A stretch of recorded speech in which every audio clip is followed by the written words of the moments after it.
इस लेक्चर में हम different type of symmetry study करेंगे जो क्यूबिक क्रिस्टल्स में प्रेजेंट होती हैं।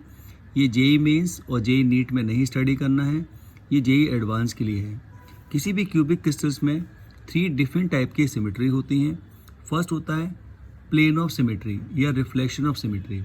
प्लेन ऑफ सिमेट्री वो इमेजनरी प्लेन होता है जो किसी भी क्रिस्टल्स को 2 इक्वल पार्ट्स में डिवाइड करता है और जो पार्ट्स बने हैं वो एक दूसरे की मिरर इमेजेस होते हैं। किसी भी क्यूबिक क्रिस्टल्स के अंदर 9 प्लेन ऑफ सिमेट्री होती हैं। अब फर्स्ट हम स्टडी करेंगे रेक्टेंगुलर प्लेन ऑफ सिमेट्री।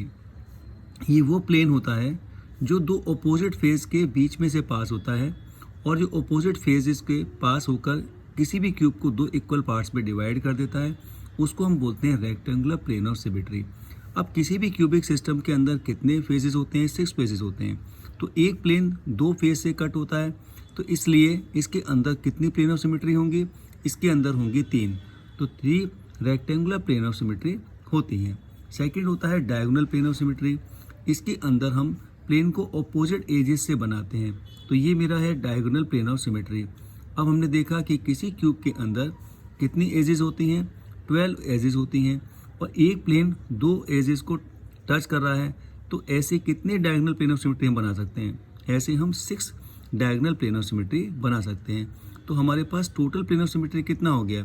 3 हमारे पास रेक्टेंगुलर था, 6 हमारे पास डायगोनल प्लेन ऑफ सिमेट्री है, तो टोटल हो जाता है 9 प्लेन ऑफ सिमेट्री। अब हम स्टडी करेंगे रोटेशनल और एक्सिस ऑफ सिमेट्री।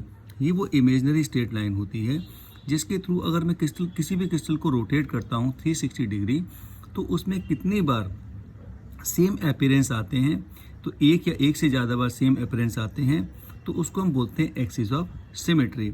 अब जितनी बार हमारे सेम अपीयरेंस आएंगे उसके अकॉर्डिंग इनको हम क्लासीफाई करते हैं। किसी भी क्यूबिक सिस्टम के अंदर टोटल 13 एक्सिस ऑफ सिमेट्री होती हैं। अब इसको हम पढ़ेंगे। फर्स्ट, इसके अंदर एक्सिस ऑफ 2 फोल्ड सिमेट्री। इसके अंदर हम जो क्यूब होता है उसके 2 डायगनली जो अपोजिट एजेस होते हैं उसमें से एक लाइन पास करते हैं और उस लाइन के थ्रू अगर मैं इसको 360 डिग्री रोटेट कराता हूँ क्यूब को, तो मुझे 2 बार आइडेंटिकल अपीयरेंस आते हैं और हर बार कितनी बार आता है? 180 डिग्री पर मुझे एक आइडेंटिकल अपीयरेंस मिलता है, फिर 180 डिग्री के बाद सेकंड आइडेंटिकल अपीयरेंस मिलता है, तो 2 बार मुझे आइडेंटिकल अपीयरेंस मिलते हैं। इसलिए हम इस एक्सिस को बोलते हैं 2 फोल्ड सिमेट्री या डायड एक्सिस बोलते हैं। अब इसके अंदर मैंने क्या किया था? 2 अपोजिट एजेस में से मैंने लाइन को पास किया था। अब किसी क्यूब में कितनी एजेस होती हैं? 12 एजेस होती हैं। तो इसमें कितनी एक्सिस ऑफ सिमेट्री बनेंगी? इसके अंदर 6 एक्सिस ऑफ सिमेट्री बनेंगी। तो किसी भी क्यूब के अंदर 6 2 फोल्ड सिमेट्री होती हैं। इसको हम जरा डायग्राम समझते हैं। जैसे मेरे पास ये क्यूब है, इस क्यूब के अंदर ये मैंने अपोजिट एजेस ली हैं और ये लाइन मैंने ड्रॉ की है, तो इसको मैं क्या बोलूँगा? इसको मैं बोलूँगा एक्सिस ऑफ 2 फोल्ड सिमेट्री। अब नेक्स्ट होता है हमारा एक्सिस ऑफ 3 फोल्ड सिमेट्री। इसके अंदर हम क्या करते हैं? 2 अपोजिट कॉर्नर में से डायगनली एक लाइन पास करते हैं और इसके थ्रू अगर मैं किसी भी क्यूब को रोटेट करता हूँ 360 डिग्री, तो हर 120 डिग्री के बाद मुझे आइडेंटिकल अपीयरेंस मिलता है। तो 120 डिग्री के बाद मुझे जब आइडेंटिकल अपीयरेंस मिलेगा तो मुझे 3 बार आइडेंटिकल अपीयरेंस मिलता है इसके अंदर। इसलिए हम इसको बोलते हैं 3 फोल्ड एक्सिस ऑफ सिमेट्री या इसको बोलते हैं ट्रायड एक्सिस। अब किसी क्यूब के अंदर कितने कॉर्नर्स होते हैं? इस क्यूब के अंदर 8 कॉर्नर्स होते हैं और एक लाइन क्या करती है? 2 अपोजिट कॉर्नर को टच करती है। इसलिए इसके अंदर कितनी हमारे एक्सिस ऑफ सिमेट्री होंगी? 3 फोल्ड। इसमें होगी हमारी 4 एक्सिस ऑफ 3 फोल्ड सिमेट्री होगी। नेक्स्ट हमारा होता है एक्सिस ऑफ 4 फोल्ड सिमेट्री। अगर मैं किसी लाइन को 2 अपोजिट फेस में से पास करता हूँ और इस लाइन के थ्रू अगर मैं इसको रोटेट करता हूँ, तो हर 90 डिग्री के बाद मुझे एक आइडेंटिकल अपीयरेंस मिलता है। तो 90 डिग्री के बाद आइडेंटिकल अपीयरेंस मिल रहा है, तो अगर मैं 360 डिग्री रोटेट कराता हूँ तो मुझे 4 टाइम्स आइडेंटिकल अपीयरेंस मिलते हैं। इसलिए इस सिमेट्री को बोलते हैं 4 फोल्ड सिमेट्री या ट्रायड एक्सिस बोलते हैं। अब किसी क्यूब में कितने फेजेस होते हैं? इसमें 6 फेजेस होते हैं। इसलिए मुझे तीन इसमें एक्सिस ऑफ सिमेट्री मिलेंगी। 4 फोल्ड एक्सिस ऑफ सिमेट्री मुझे 3 मिलेंगी। तो इस तरह से मैं देखता हूँ कि टोटल मेरे पास 13 एक्सिस ऑफ सिमेट्री होती हैं। अब एक में होती है सेंटर ऑफ सिमेट्री, जिसको हम बोलते हैं इन्वर्जन ऑफ सिमेट्री बोलते हैं। ये किसी क्यूब के अंदर एक ऐसा पॉइंट होता है सेंटर पर जिससे हम लाइन पास करने पर इक्वल डिस्टेंस पे मुझे अपोजिट फेसेस मिलते हैं। जैसे यहाँ से मैंने पास किया तो जितनी डिस्टेंस पे ये फेस मिलेगा उतनी डिस्टेंस पे ये फेस मिलेगा, जितनी डिस्टेंस पे ये फेस मिला उतनी डिस्टेंस पे ये फेस मिलेगा। तो इसको हम बोलते हैं सेंटर ऑफ सिमेट्री। और किसी भी क्यूब के अंदर केवल one he centre of symmetry होती है। तो अगर मैं टोटल सिमेट्री देखता हूँ क्यूबिक सिस्टम के अंदर, तो 9 मुझे क्या मिला, प्लेन ऑफ सिमेट्री, 13 मुझे क्या मिला, एक्सिस ऑफ सिमेट्री, और 1 मिला मुझे सेंटर ऑफ सिमेट्री। इसलिए किसी भी क्यूबिक सिस्टम के अंदर 23 क्या होती हैं, इसके अंदर सिमेट्री होती हैं।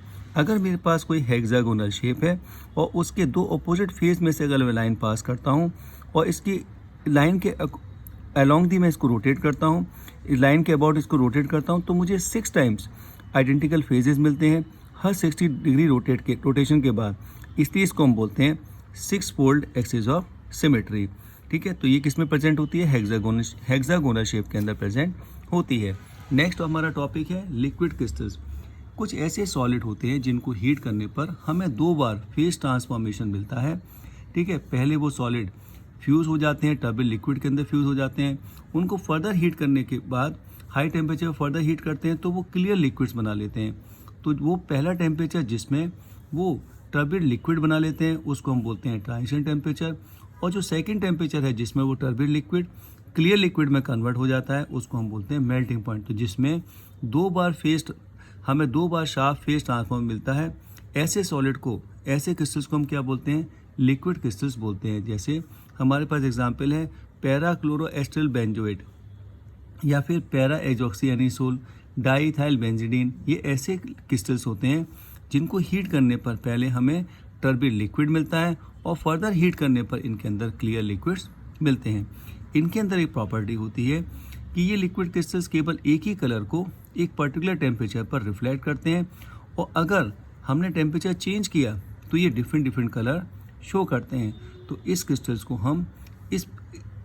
को हम उन डिवाइसेस में यूज़ कर सकते हैं जहाँ पे हम स्मॉल टेम्परेचर चेंज होता है उसको डिटेक्ट कर सकते हैं। नेक्स्ट हमारा टॉपिक है लॉ ऑफ क्रिस्टलोग्राफी। इसके अंदर हम पहले कुछ टर्म्स स्टडी करते हैं। जैसे हम पढ़ते हैं हैबिट ऑफ क्रिस्टल्स। अब हैबिट ऑफ क्रिस्टल्स क्या होता है, एक्सटर्नल शेप को हम क्या बोलते हैं, हैबिट ऑफ क्रिस्टल्स बोलते हैं। और किसी भी क्रिस्टल की जो फेस होती है उसको हम बोलते हैं प्लेन ऑफ सरफेस होती है क्रिस्टल्स की, उसको बोलते हैं फेजेस। और 2 फेजेस के बीच में जो एंगल होता है उसको हम बोलते हैं इंटरफेशियल एंगल। अब क्रिस्टलोग्राफी क्या होती है, क्रिस्टलोग्राफी सॉलिड स्टेट की वो ब्रांच होती है जिसके अंदर हम क्रिस्टल के स्ट्रक्चर, उनकी ज्योमेट्री, उनके अंदर क्या क्या प्रॉपर्टीज़ हैं उनकी स्टडी करते हैं। इस ब्रांच को हम क्या बोलते हैं, क्रिस्टलोग्राफी बोलते हैं। ये जो क्रिस्टलोग्राफी स्टडी होती है ये फॉलोइंग लॉज पर बेस्ड होती है। फर्स्ट होता है इसके अंदर law of constituency of interfacial angle या स्टेनोस लॉ बोलते हैं। इस लॉ के अकॉर्डिंग अगर मैं कोई क्रिस्टल देखता हूँ तो उसका जो इंटरफेशियल एंगल है वो हमेशा कांस्टेंट होगा। चाहे ये इस बात पे डिपेंड नहीं करेगा कि उस क्रिस्टल का साइज़ बड़ा है कि स्मॉल साइज़ है या उसकी शेप क्या है, इस बात पे डिपेंड नहीं करता है। किसी भी क्रिस्टल्स का हमेशा इंटरफेशियल एंगल कैसा होगा, कांस्टेंट होगा। और किसी भी क्रिस्टल का जो इंटरफेशियल एंगल होता है वो जिस इंस्ट्रूमेंट से हम मेज़र करते हैं उसको बोलते हैं गोनियोमीटर। सेकंड होता है लॉ ऑफ सिमेट्री। जितने भी क्रिस्टल्स हैं जो सेम सब्सटेंस से बने हैं उनके अंदर जो अभी हमने एलिमेंट ऑफ सिमेट्री पढ़ा था वो हमेशा फिक्स होता है। जैसे क्यूबिक क्रिस्टल्स के अंदर अगर वो सेम सब्सटेंस से बना है तो उसके अंदर हमेशा 23 डिफरेंट एलिमेंट ऑफ सिमेट्री होंगे। थर्ड हमारा होता है लॉ ऑफ रैशनल इंडिसेस या हर्ट्ज लॉ भी बोलते हैं। इस लॉ के अकॉर्डिंग अगर किसी भी क्रिस्टल के फेस पर अगर मैं कोई इंटरसेप्ट बनाता हूँ तो वो इंटरसेप्ट जो यूनिट सेल इंटरसेप्ट बनाएगा उसके या तो इक्वल होंगे या उसके होल नंबर मल्टीपल होंगे। जैसे हमारे पास कोई यूनिट प्लेन है जिसके अंदर उसने इंटरसेप्ट बनाए हैं ABC, और अगर मैं किसी क्रिस्टल्स को स्टडी करता हूँ और वो क्रिस्टल्स जैसे A एक्सिस पे 2 इंटरसेप्ट बनाता है, B एक्सिस पे 2 इंटरसेप्ट बनाता है और C एक्सिस पर 3 इंटरसेप्ट बनाता है, तो इसके अंदर जो नंबर है 2, 2, 3 उसको बोलते हैं वेज इंडिसेस। और ये वेज इंडिसेस हमारे फ्रैक्शनल भी हो सकते हैं, इन्फिनिटी भी हो सकते हैं और नेगेटिव भी हो सकते हैं। अब ये इन्फिनिटी कब होते हैं, जब वो फेस किसी भी एक्सिस को टच नहीं करता है, कोई भी इंटरसेप्ट उसमें टच नहीं होता है किसी भी एक्सिस पर, तो उसको उस समय हमारे जो वेज इंडिसेस होते हैं वो इन्फिनिटी होते हैं। ठीक है, अब इसको पॉइंट्स को हम जरा इसको हम जरा एग्जाम्पल से समझते हैं। जैसे मेरे पास ये एक क्यूब है, इसके अंदर ये जेड एक्सिस है, ये एक्स एक्सिस है, ये वाई एक्सिस है, ये यूनिट सेल है। अब ये इस एक्सिस पे ये बी इंटरसेप्ट है इसका यूनिट सेल का, और इस एक्स एक्सिस पे ए इंटरसेप्ट, ये हमारा इंटरसेप्ट है ये, और सी इस जेड एक्सिस पे इसमें सी है। तो ये एक मेरा यूनिट सेल है जिसके अंदर ये इंटरसेप्ट है। अब मुझे इस क्रिस्टल की स्टडी करनी है, तो मैं देखूंगा कि ए एक्सिस पर इसने कितने इंटरसेप्ट बनाए। तो मैंने देखा इस यूनिट सेल के इसने 2 मल्टीपल लिए हैं, यानी 2 बार ये इंटरसेप्ट आए हैं इसके अंदर, तो ये हो गया 2a डिस्टेंस। बी एक्सिस पर भी इसने दो बार इंटरसेप्ट आया है, तो ये हो गया मेरा 2b। और सी जेड एक्सिस पर इसने देखा तो 3 बार यूनिट इसके 3 बार इसका मल्टीपल आया है, तो ये हो गया 3c। अब मुझे इसका वीज इंडेसिस निकालना है। तो वीज इंडेसिस कैसे निकालेंगे कि जो भी हमारे ये इंटरसेप्ट आए हैं क्रिस्टल्स के अंदर, उसमें यूनिट सेल का जो इंटरसेप्ट उसका डिवाइड कर देते हैं। जैसे मैं 2a में a का डिवाइड कर दिया, 2b में b का डिवाइड कर दिया, 3c में c का डिवाइड कर दिया, तो ये जो नंबर आया इसको बोलते हैं वीज इंडाइसिस बोलते हैं। तो ये हमारा हो गया वीज इंडाइसिस। ठीक है, अब ये मैंने अभी पढ़ा था कि अगर कोई प्लेन वो होता है एक्सिस के पैरेलल होता है, तो वहाँ पे वीज इंडाइसिस कितने आते हैं, इन्फिनिटी आते हैं। तो जैसे मैंने ये प्लेन बनाया हुआ है, अब ये प्लेन जेड एक्सिस पर और एक्स एक्सिस पर कट नहीं कर रहा है, इसके अंदर इंटरसेप्ट नहीं है, तो इसका वीज इंडाइसिस कितना होगा, एक्स एक्सिस पे इन्फिनिटी होगा, जेड एक्सिस पे भी इन्फिनिटी होगा। लेकिन वाई एक्सिस पर ये कट कर रहा है b/2 डिस्टेंस पर, तो इसका वाई इंडाइसिस कितना होगा, b/2 होगा। अगर मैं इसमें यूनिट इंटरसेप्ट का डिवाइड कर दूं, जैसे यहाँ पे a का डिवाइड कर दूं या b का डिवाइड कर दूं, यहाँ पे c का डिवाइड कर दूं, तो मुझे वीज इंडाइसिस कितने मिलेंगे, इनफाइनाइट, हाफ एंड इनफाइनाइट मिलेंगे। ठीक है, अब हम नेक्स्ट टॉपिक पढ़ते हैं, मिरर इंडाइसिस। वीज इंडाइसिस से ज़्यादा यूज़फुल होता है, हमारा कॉमन होता है मिरर इंडाइसिस। इसके अंदर हम किसी भी प्लेन को इजीली स्टडी कर सकते हैं। तो वीज इंडाइसिस को हम कैसे मिरर इंडाइसिस में कन्वर्ट करते हैं, तो पहले जो वीज इंडाइसिस के कोएफिशिएंट होते हैं, जो नंबर्स होते हैं, उनका रेसिप्रोकल लेते हैं, और रेसिप्रोकल लेने के बाद उसमें एक सूटेबल इंटीजर्स का मल्टीप्लाई करते हैं अगर वो होल नंबर में नहीं होते हैं, तो होल नंबर में वैल्यू कन्वर्ट कर देते हैं। तो इस तरह से हम मिरर इंडाइसिस, जिस वीज इंडाइसिस को मिरर इंडाइसिस में कन्वर्ट कर लेते हैं। अगर मेरे पास कोई क्यूब है या कोई भी क्रिस्टल है, उसके 2 प्लेन के बीच की डिस्टेंस को मेज़र करना है, पैरेलल प्लेन के बीच की डिस्टेंस को मेज़र करना है, तो उसके अंदर हम ये फॉर्मूला डालते हैं। HKL क्या है, HKL यहाँ पे मिरर इंडाइसिस है। A क्या है यहाँ पे A एज लेंथ है उस क्रिस्टल का, और H का हम इसको कैसे फाइंड करते हैं कि A/√H² + K² + L²। तो जैसे मैंने बताया था, A क्या है यहाँ पे लेंथ ऑफ क्यूब साइड है, और HKL क्या है, ये मिरर इंडाइसिस है। इसके अंदर कुछ प्रॉपर्टीज़ होती हैं। अगर कोई भी प्लेन एक्सिस के पैरेलल होता है, तो जैसे मैंने बताया था, उसके अंदर वीज इंडाइसिस कितने होते हैं, इन्फिनिटी होते हैं। तो अगर उसका वीज इंडाइसिस हमारा इन्फिनिटी है, तो उसका मिरर इंडाइसिस हमारा कितना होगा, 0 होगा। अगर कोई मिरर इंडाइसिस नेगेटिव साइन में है, तो हम उस डिजिट के ऊपर बार लगा के भी रिप्रेजेंट कर सकते हैं। जैसे -2 है तो मैं लिखूँगा 2 बार, अगर -3 है तो मैं लिखूँगा 3 बार। अगर कोई पैरेलल प्लेन है, तो उसके अंदर सेम मिरर इंडाइसिस होते हैं, और किसी भी मिरर इंडाइसिस को हम ब्रैकेट में कॉमा लगा के रिप्रेजेंट करते हैं। तो ये हमारे कुछ कैरेक्टरिस्टिक्स हैं मिरर इंडाइसिस की। अब इसके ऊपर हम न्यूमेरिकल्स करेंगे, जिससे हम मिरर इंडाइसिस को क्लियरली समझ सकते हैं। पहला मेरे पास न्यूमेरिकल है कि मुझे ये स्ट्रक्चर गिवन है, इनके मुझे मिरर इंडाइसिस पता करने हैं। तो ये मेरा एक सिस्टम है जिसके अंदर इस प्लेन के मुझे मिरर इंडाइसिस पता करने हैं। तो मैं देखूंगा कि ये जेड एक्सिस और एक्स एक्सिस पर कट नहीं कर रहा है, इसके पैरेलल है, तो एक्स एक्सिस पर और जेड एक्सिस पे मिरर इंडाइसिस, इसमें वीज इंडाइसिस कितने होंगे, इनफाइनाइट होंगे। और यहाँ पे ये बी पर कट कर रहा है, बी इंटरसेप्ट पर, तो वाई एक्सिस पर इंटरसेप्ट कितना होगा, बी होगा। अब मैं क्या करूँगा, इसमें यूनिट इंटरसेप्ट का डिवाइड करूँगा, तो ये ए से डिवाइड किया तो इन्फिनिटी हो गया, बी से डिवाइड किया तो ये 1 हो गया, सी से डिवाइड किया तो इन्फिनिटी हो गया। अब मैं मिरर इंडाइसिस में क्या करता हूँ, जो मेरे वीज इंडाइसिस आए हैं उनका रेसिप्रोकल करूँगा। तो मैंने इसका रेसिप्रोकल कर दिया, रेसिप्रोकल करने पर मुझे ये नंबर मिला। तो ये क्या है, मिरर इंडाइसिस है, जिसको मैं कॉमा लगा के रिप्रेजेंट कर सकता हूँ। अब मुझे इस क्रिस्टल का निकालना है, तो मैं इसका इंटरसेप्ट देखूँगा। तो एक्स एक्सिस पे कितना है, ए, एक्स एक्सिस पे ए है, वाई एक्सिस पर भी ए है, और जेड एक्सिस पर भी ए है। अब मैं क्या करूँगा, वीज इंडाइसिस निकालने के लिए इसमें यूनिट इंटरसेप्ट का डिवाइड करूँगा तो a बाई ए 1 हो गया, a बाई ए 1 हो गया, a बाई ए ये भी 1 हो गया। अब मैं क्या करूँगा, इसका रेसिप्रोकल करूँगा तो इसका रेसिप्रोकल भी 1 1 1 आएगा। तो मिलन डाइसिस कितने हो गए, मिलन डाइसिस हो गए 1 1 1। तो स्क्वायर ब्रैकेट में मैं इसको कॉमा लगा के रिप्रेजेंट कर सकता हूँ।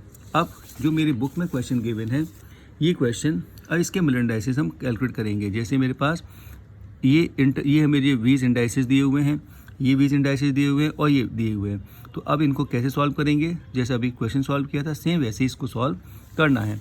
तो पहले कितने इंटरसेप्ट थे, पहले क्वेश्चन में 2a 3b c, तो इसमें यूनिट इंटरसेप्ट का डिवाइड किया तो ये हो जाएगा 2, ये हो जाएगा 3, ये हो जाएगा 1। अब इसका रेसिप्रोकल लेंगे तो ये हो जाएगा 1/2, ये 1/3, ये 1/1 हो जाएगा। अब ये मेरे को फ्रैक्शनल वैल्यू मिली है तो इसको मैं होल नंबर में कन्वर्ट करने के लिए 6 से मल्टीप्लाई करूँगा। तो 6 से मल्टीप्लाई करने पर ये हो जाएगा 3, ये हो जाएगा 2, ये हो जाएगा 6 और इसको ब्रैकेट में लिख दिया कॉमा लगा के, तो ये क्या बन जाएगा, मिलर इंडाइसिस बन जाएगा। सेकंड क्वेश्चन में हमने देखा इंटरसेप्ट कितना था, इन्फिनिटी था, 2b था, c। अगेन मैं यूनिट इंटरसेप्ट से डिवाइड करूँगा तो ये इन्फिनिटी हो जाएगा, ये 2 हो जाएगा, ये 1 हो जाएगा। अब मैं इसका रेसिप्रोकल लूँगा तो ये 1/∞, ये 1/2, ये 1/1 हो जाएगा। अब इसको होल नंबर में कन्वर्ट करने के लिए मैं 2 से मल्टीप्लाई करूँगा तो ये हो जाएगा 0 1 2, तो ये हो गया मेरा मिलर इंडाइसिस हो गया। थर्ड क्वेश्चन में इंटरसेप्ट कितने थे, 2a -3b और -3c। अब मैं यूनिट इंटरसेप्ट से डिवाइड करूँगा, a b c से डिवाइड किया तो ये हो जाएगा 2, ये -3, ये -3। अब मैंने इसका रेसिप्रोकल लिया तो ये 1/2, ये -1/3, -1/3।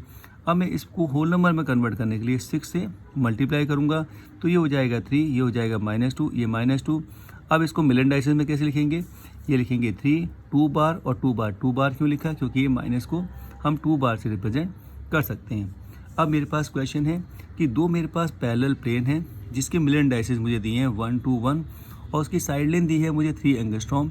तो मुझे उसकी दो पैरेलल प्लेन की डिस्टेंस कैलकुलेट करनी है। तो फॉर्मूला में ये लगाऊंगा, यहाँ पे a कितना है 3, h की l मिलन डाइसिस कितने 1 2 1, तो 1 का स्क्वायर प्लस 2 का स्क्वायर प्लस 1 का स्क्वायर, तो मेरा आंसर हो जाएगा 3/√6। तो ये मेरा डिस्टेंस दो पैरेलल प्लेन के बीच की डिस्टेंस हो गई है। अब एक क्वेश्चन और करते हैं। जैसे मुझे कुछ स्ट्रक्चर्स गिवन है, स्फीयर दिया है, कोन दिया है, पिरामिड दिया है और उसने मुझे पूछा इसका एक्सिस ऑफ सिमेट्री बताओ और इसके अंदर फोल्ड ऑफ सिमेट्री बताओ। तो स्फीयर के अंदर हम कितनी भी एक्सिस बना सकते हैं, इसलिए इसके अंदर इनफाइनाइट एक्सिस ऑफ सिमेट्री होगी और हम जब इसको रोटेट कराएंगे किसी एक्सिस से तो इसके अंदर इनफाइनाइट नंबर ऑफ फोल्ड्स मिलेंगे। तो इसलिए इसके अंदर एक्सिस ऑफ सिमेट्री भी इनफाइनाइट है और इनफाइनाइट इसका फोल्ड है। कोन के अंदर हम केवल एक ही एक्सिस डाल सकते हैं, ये वाली एक्सिस जिसके अलोंग दी इसको हम रोटेट कर सकते हैं। तो इसके अंदर एक्सिस ऑफ सिमेट्री तो 1 होगी, लेकिन हम कितनी बार भी इसके अंदर आइडेंटिकल फेजेस आएंगे रोटेट करने पर, इसलिए इसके अंदर इनफाइनाइट फोल्ड होंगे। अब ये पिरामिड है, पिरामिड के अंदर अगर मैं ये एक्सिस डालता हूँ या यहाँ से एक्सिस डालता हूँ या यहाँ से एक्सिस डालता हूँ तो इसमें कितने कॉर्नर है 1 2 3 4, तो मैं हर कॉर्नर से एक्सिस डाल सकता हूँ। तो इसके अंदर 4 एक्सिस ऑफ सिमेट्री होंगी और इसको रोटेट करने पर मुझे तीन बार आइडेंटिकल फेसेस मिलेंगे, इसलिए इसके अंदर 3 फोल्ड इसके अंदर होगा। ठीक है, तो इस तरह से हम इसको समझते हैं डिफरेंट स्ट्रक्चर्स में कितनी एक्सिस ऑफ सिमेट्री होंगी और कितने फोल्ड इसमें होंगे। इस वीडियो को लाइक करना, सब्सक्राइब करना, जिससे आगे की वीडियो आपको टाइम से मिलते रहेंगे।